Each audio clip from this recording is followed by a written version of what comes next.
is that we don't want to be alarm.com app. So if you work for another alarm companies, they'll tell you download alarm.com app. With Fluent, you go to the Google Play or the App Store, you're downloading Fluent, okay? So customers get a Fluent app, not alarm.com. Second thing we wanted is obviously to paint it and make it a Fluent custom app. So it's green, everything, again, looks like it is Fluent. Third thing, which is probably the most exciting, people don't even realize, is we had them agree that every year they're gonna have one proprietary product just us will carry, okay? So the way it is also, once you're in the industry, it allows you, every year we have a vote. So from what you feel, what you sense in the industry, everybody actually submit what is the product that they think should be the next thing for next year.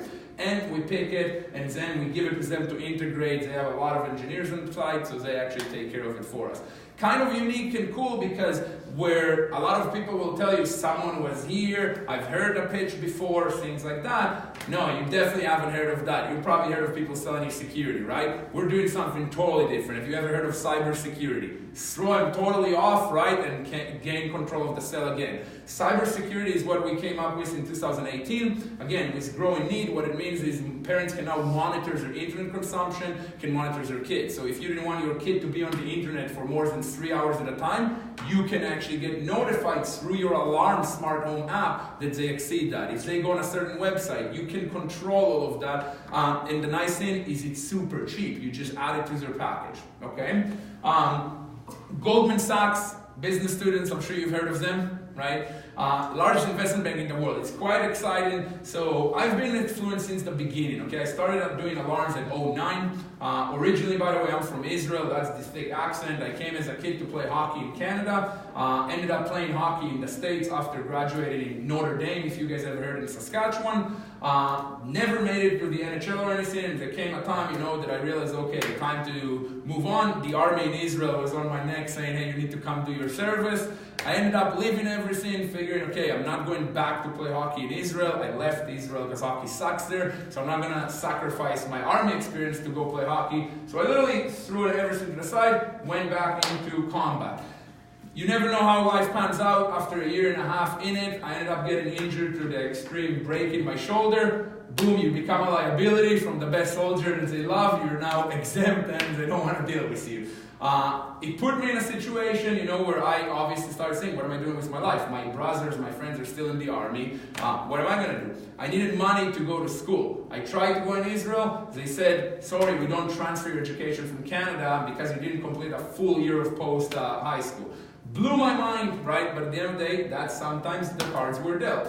I figured that I have to get to a point where I can afford to do at least one semester in North America. The reason I always share my story is it wasn't a matter of if I can do it, it was a matter I have to do it, because if I don't get enough money to do one more semester, guess what? I need to go do grade 12 again, I need to do my university again. Quite a shitty situation. So when I came into this, my mindset was not even of if. Okay, 2009 and 2010, we worked for a big American company, and we were literally a franchise, you can call it. We were selling the equipment and the deal, and they were just buying it as a whole, and we were paying our sales reps commissions, the technicians, the equipment, and keeping a very small profit. Okay, that's how it started. So we were building a firm, but it wasn't anything that we owned. In 2010, we had an urgent meeting because the company we worked with, they had some changes, we weren't happy with them. Overall, it was really shitty being a 5% of a huge American company and the only ones in Canada. They just didn't customize things to the Canadian market.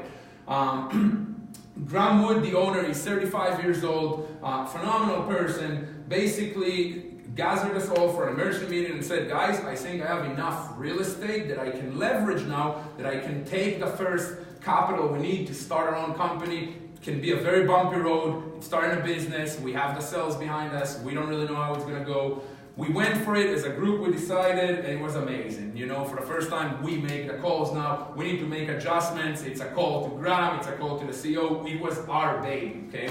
So I was there when it all started, and the first couple of years, again, were a grind, you're trying to build something. It was 2013 where we landed a $30 million funding from a private lender. So after a couple of years of proving, hey, we're capable, we're worthy, someone came in and put $30 million toward us, okay? The way the alarm industry works, and I'll go more in depth how you sell this, but you're actually investing in every customer you set up, okay? They're not going to pay $2,000-3,000 for the product you're giving them. They're simply getting it for free. The sales reps need to get this commission. The technician needs to get paid. You know, there is the setup cost.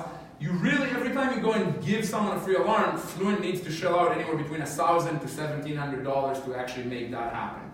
That money is what distinguishes us from different alarm companies and why we are able to offer such a good deal. Because a local business, as you can imagine, can't go and set 100 accounts even and spend $1,700 on each. They'll go bankrupt. Where's the funding from? So that's why you need deep pockets in the alarm industry. The 30 million was for a private lender, which being business students you might know means just you're ending up paying a bit higher interest, you know, not as safe and whatnot.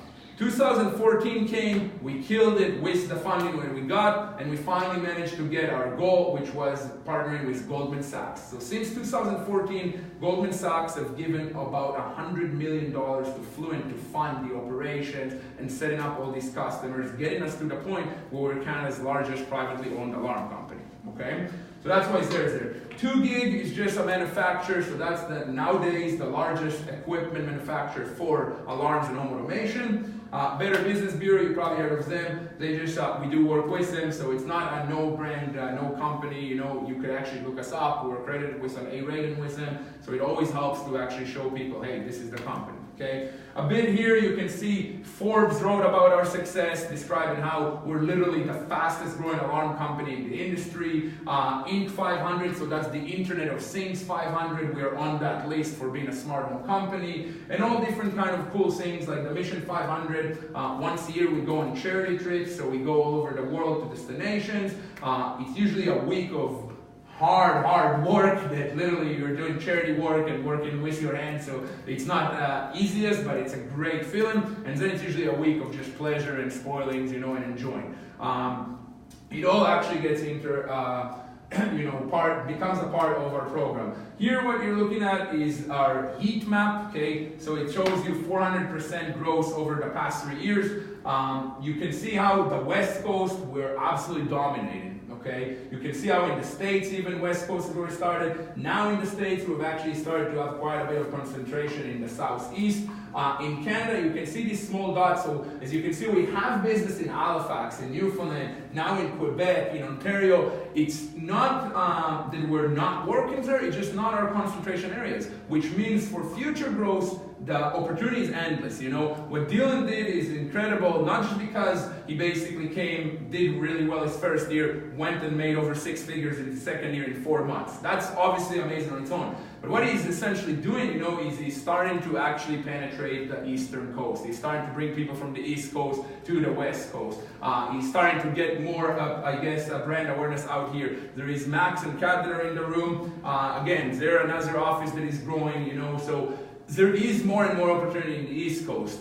There is nothing that says don't work here. If any of you guys figured, hey, this is awesome, I've had a great summer, I now know I can grow and grow it on my own, I want to run an office in Ottawa, you know, that's where I deal with all the managers, and I can tell you I would be more than happy to. You know, I find the way area works right now, it's kind of funny because the managers have a draft, okay? So when you end up, it's actually tomorrow, each manager get a draft pick of where you want to work. No one picks the East Coast, you know, which, I don't know, you know, the truth I find is West Coast is easier to sell probably. People are just a bit quicker on the trigger, you know, and I think there's more money, honestly, in the West Coast, to be honest. And then, unfortunately, in Ontario, I always get the vibe people are very skeptical. It seems like there have been a lot of door-to-door scams here, where not as much out in the West Coast. So that would probably be my guess why a lot of people go there, but not that that's a barrier or something that you can't ever enter into, okay? This here shows you a bit about the evolution of the equipment. You know, this is the panels that, in Ontario, I find still a lot of very high-end homes. That's what they use. They haven't adjusted, and they think it's great. You know, your door sensors, your bulky cameras. When I started, things actually changed to the two-way voice. So instead of that keypad, now you can talk right through the intercom on the panel, like the OnStar. Things got a bit cleaner and better looking, and now, as you can see, it's in a whole other level. It's literally a nice iPad that goes on your wall, touchscreen, shows you the weather forecast, very user-friendly. Your doorbell, goes right on your smartphone, very interactive, user-friendly. This is actually our app, so just a demo for you guys to understand. You can see how the alarm is disarmed. You can see how you can control your door locks, lock and unlock it. Your garage doors, you can open and close your garage doors from your phone. You can see your doorbell live, or you can have someone ring your doorbell and come straight to your smartphone. So you can be in West Coast and talking with someone at your front door, right, from your phone, not even knowing where you are. The video surveillance.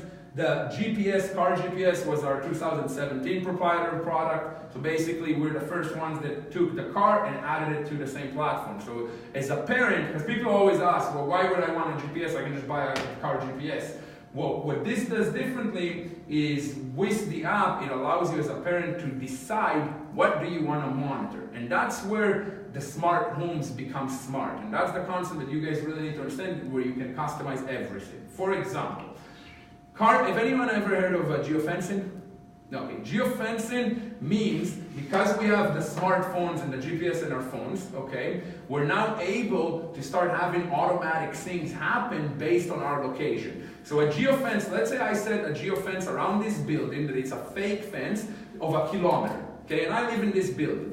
And as soon as my phone reported to the alarm that I'm 1 kilometer away from the building, I wanted to automatically turn off the lights and lock my door. I wanted to automatically drop my thermostat so I'm saving on energy. With geofencing for the GPS, start thinking more about kids, right, and family. What would parents want to know? For example, what if you're a 16-year-old that just got your car and you don't want your kid driving out of Toronto, you don't want your kid driving out of the neighborhood? You can set a geofence that if that car drives out of the neighborhood, you get notified, You can set it where if the car drives more than 100 kilometers an hour, you as the parent get notified. You can set it where someone slams on the brakes, you can get notified. You have, for other, usages, you can think of it if in Toronto, I'm assuming people get towed probably more than in Edmonton, but if your car ever got moved without the engine being on, you can get notified for it. Super cool features for business owners, right? It keeps log, so it will actually show you your fuel consumption, your trips, your average speed, just things that will actually allow you to, this is just one product and how many different angles you can sell it to, okay? Then you have here your lights. So part of the system is switches and lights, where you can literally go and turn on your lights, control them, turn on. You guys know for women they have those hair straighteners. It's quite a big fire hazard. You know what I'm talking about, those curlers? A lot of times I'll just tell a family, look, you connect that straightener to our outlet, and when you put your alarm on because you leave the house, it will automatically shut it off, so you would never have to worry if you forgot it, right? Just benefits of things that being creative helps you. Hey, this is a young lady, she has 2 daughters, that might be a concern for her. As soon as I can make that make sense to her, now she can see the value in it, right? So lots of that. The lights, again, I have that. This is my house, this is my old house actually we're looking at. I love it that I didn't have to go to Home Depot and buy a special schedules, for the lights. I literally connected to the system. I went into rules, created a rule that every time the sun comes down, 10 minutes before, I want my outside lights to go on. Every time the sun comes up, 10 minutes before, I want my lights to go off, So it adjusts itself, doesn't matter the seasons, it all happens automatically because the app has the weather forecast on it. Start thinking to the extremes, literally. The sky's the limit. We now have sensors. I don't think it's going to be as big in Canada, but for irrigation.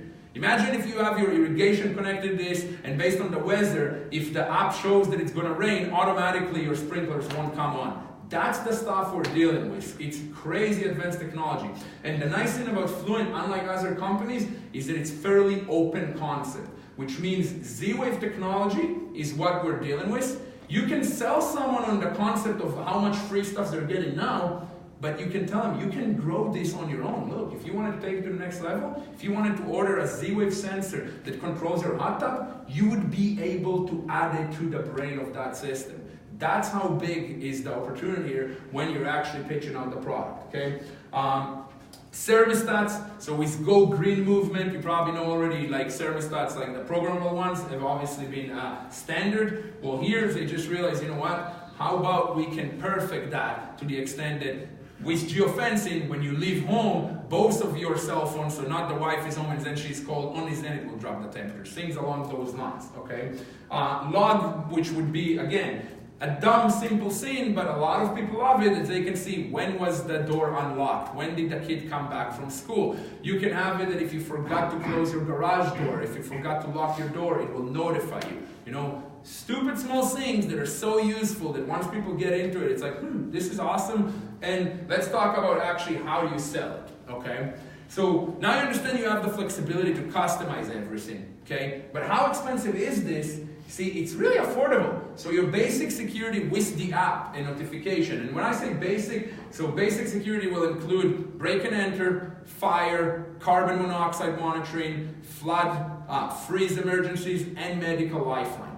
All of that would run you about $50 a month if they didn't have a landline or they didn't want to use the landline and wanted the phone app, or as low as $40 a month, you know, to have it through an original landline, right? So this here, when I say you customize it, you're probably not going to go and pitch a medical alert to a young buck, you know, that is standing at the door. That's when you kind of start into think. If you see someone that has dogs, okay, I'll tell you a true story about me. I never ever put my alarm on, not once, but my fire and freeze and flood and carbon are always on. I'm always on the road. You know, I have dogs. To me, I love my dogs, which most people do.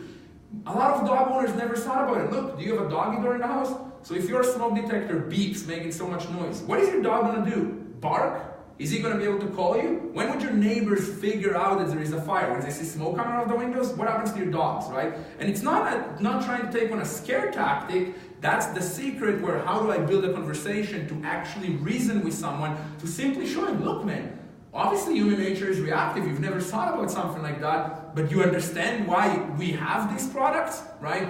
Carbon monoxide. You know, people die every year for carbon monoxide. Why? Because a lot of times they will be sleeping and they just won't wake up. If you have a sensor like that, you might be sleeping, but it will ring at the fire station, it will ring at a neighbor's house. We have testimonials from people that saved their family, right? As soon as you understand, wow, the base core of what I'm dealing with can really make an impact. And don't get me wrong, when you sell those, you tell people, I hope this sits and collects dust and you never use it. But the one time, you know, as an office, still in office last year with 1,000 accounts, I bet you they probably had 1 or 2 cases that office affected someone's life forever. You know, I've had a phone call from a customer, and this were their words, just so you understand how bizarre it is. Years after I sold her, Oren, thank you so much for pushing that system on me. I couldn't believe what happened. It worked. I'm like, well, what do you mean? What do you mean? And she says, my husband was outside gardening. He had a heart attack. He pressed on it. It beeped in the house, so I ran outside. Before I actually got to him, it was insane. They're in a small town. The ambulance started to pull through. They saved his life. I don't know what to say, you know? And it's like, holy crap, you know, this is a customer for 2-3 years ago that you don't even understand what you're dealing with until you get a call like that. And it took me many, many years to actually